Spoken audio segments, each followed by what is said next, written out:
हाय beautiful souls astro tarot Ishita YouTube channel पर आप सभी का बहुत बहुत स्वागत है।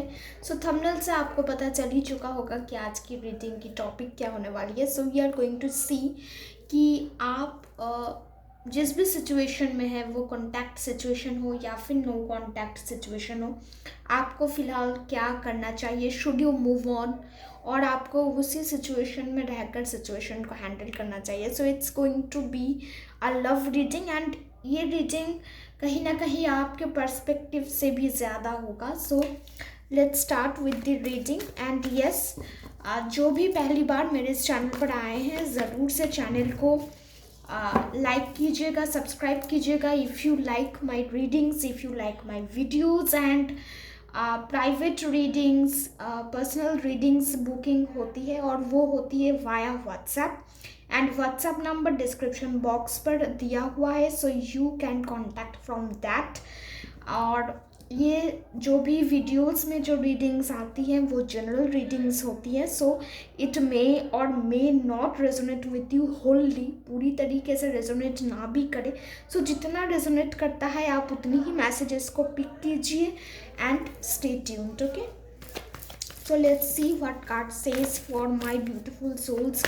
उनके लिए क्या गाइडेंस एंड मैसेजेस आते हैं। Let's see, should they move on और they should wait patiently? What is the situation? Guide me, guide कीजिए universe.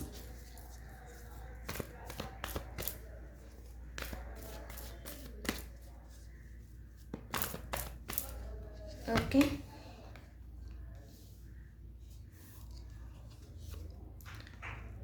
so Four of Cups, Ace of Swords, the Tower, Three of Cups, Three of the Empress and the Moon card. So yes, what we got. So let me arrange the cards को हम arrange कर लेते हैं। Okay, सो मैंने cards arrange कर लिए हैं and now beginning with the message. तो पहली बात तो ये नज़र आती है कि आपके रिश्ते में जो भी इश्यूज़ हैं, जो भी सिचुएशंस थी या फिर जो कुछ भी था, वो बहुत पहले से ही जो है क्रिएट हो चुका था, या फिर आप बहुत पहले से इसके बारे में समझ पाए थे, या फिर आपको जो है एक अंदाज़ा हो गया था कि हाँ अब जो सिचुएशंस हैं वो कहीं ना कहीं से डिस्टर्ब्ड है, वो कहीं ना कहीं से आपके लिए शायद से वर्क नहीं करेगा, या फिर कुछ ना कुछ तो है। एंड समहाउ कि आपने जो गेस किया या फिर आपके दिमाग में जो चला वही शायद आपकी रियलिटी बन गई है, वही शायद आप अपनी लाइफ में फेस भी कर रहे हो। एंड आपके जो एक बैलेंस सिचुएशन पहले तो था, आप बैलेंस करके दोनों चलते थे, इमोशनल बैलेंस, प्रैक्टिकल बैलेंस, सभी में आप लोग बैलेंस कर लेते थे, पर सिचुएशंस कुछ अलग बन गई। हो सकता है उनको काम का प्रेशर रहा हो, थोड़े बहुत प्रेशर में थे, फैमिली प्रेशर यहाँ पर दिख रहा है साफ साफ। एंड ऐसा कुछ केसेस में मैं यहाँ पर कहूँगी कि थर्ड पार्टी इंटरफेरेंस भी है, कोई और इंसान भी आपके लाइफ में, आप दोनों के रिश्ते में बहुत ज़्यादा जो है इंटरफेयर उन्होंने भी किया है, जिस वजह से सिचुएशंस बहुत ख़राब की ओर जा चुका है। या फिर मैं कहूँगी कि जितना भी मेस क्रिएट हुआ है वो सारी चीज़ें एक्सटर्नल इन्फ्लुएंस की वजह से ज़्यादा हुआ है। आप दोनों में बॉन्डिंग, आप दोनों में जो भी कंपैटिबिलिटी इश्यूज हुए हैं वो थर्ड पार्टी रीजंस, या फिर कुछ ऐसी बातें जो नहीं कहनी चाहिए थी, या फिर पास्ट को लेकर कुछ ज़्यादा ही आप लोग बातचीत करने लगे थे, या फिर पास्ट चीज़ों को लेकर आप दोनों ही बहुत ज़्यादा उसमें उलझ चुके थे, जिस वजह से सिचुएशंस नॉर्मल नहीं हो पाई है। आप दोनों ने फिर से एक बार शायद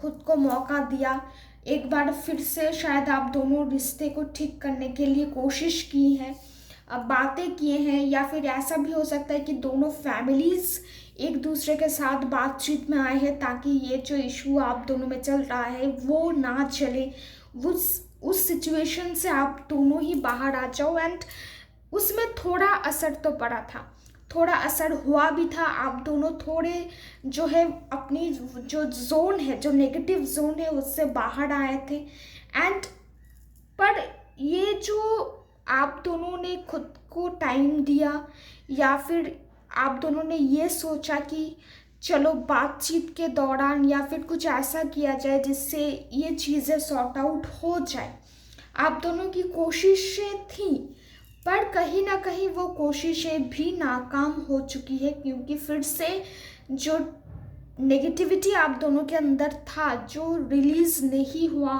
जो हील नहीं हुआ, वो फिर से आ चुका है। एंड कहीं ना कहीं आप दोनों में से कोई एक है जो इन सब चीज़ों से बाहर निकलना चाहते हैं। आप दोनों में से कोई ऐसे होंगे जो अब ये झेलना नहीं चाहता है, जिनको लगता है कि अब इस रिश्ते में रहना नामुमकिन हो चुका है, अब मुझे यहाँ से निकलना है, खुद की आज़ादी को जीना है। एंड ये आपके पार्टनर ज़्यादा हो सकते हैं कि वो अब इन सब चीज़ों से बाहर निकलना चाहते हैं, and they don't want in this relationship any more. तो जिनको भी पता है कि हाँ सिचुएशन कुछ ऐसी ही है, उन लोगों के लिए मैं कहूँगी यू शुड मूव ऑन, क्योंकि जो एक आप दोनों में जो स्पार्क था या फिर जो एक फीलिंग थी, वो कहीं ना कहीं कम नज़र आ रहा है मुझे। एंड एक इंसान एकदम पूरा जो है जो जाना ही चाहता है, जो रुकना नहीं चाहता है, उनको आप कैसे रोकोगे, किस हाल पर रोकोगे, and why you should do that ना। तो आपको उनको छोड़ देना ही मुझे लगता है सही होगा, कि वो अपना लेसन लर्न कर ले, उनको जो सीखना है वो सीख ले। अगर उनको लगे कि वो पछता रहे हैं, वो गिल्ट में आए, फिर जब वो आपसे कांटेक्ट करेंगे तब आप डिसीजन लेना कि इनको वापस अपनी ज़िंदगी में वो जगह, वो सम्मान देना है या नहीं देना है।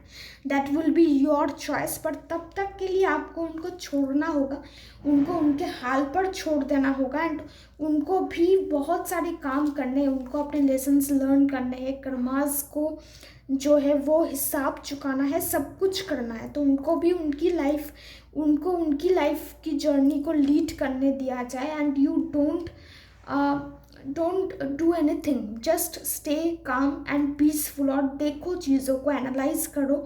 और आप जब खुद से ये समझ जाओगे ना इस इंसान को रोकने में फ़ायदा नहीं है, तो आप खुद ब खुद वहाँ से डिस्टेंट हो जाओगे। अब आता है सिचुएशन, जिन लोगों के बीच थर्ड पार्टी का एक सिचुएशन है, जो लोग समझ रहे हैं कि उनके पार्टनर के लाइफ में ऑलरेडी कोई है, या फिर जिसके इंटरफेरेंस में वो बहुत ज़्यादा है, उनके साथ उनका उठना बैठना है, वो मज़े कर रहे होंगे, वो पार्टियाँ कर रहे होंगे, या फिर अपने आप में ही बहुत खुश है, बातचीत चल रही होगी, चीज़ों को और भी ज़्यादा मज़े लेकर वो लोग सब कुछ कर रहे होंगे, गेट टुगेदर हो रहा होगा, कम्युनिकेशन तो बहुत अच्छी है।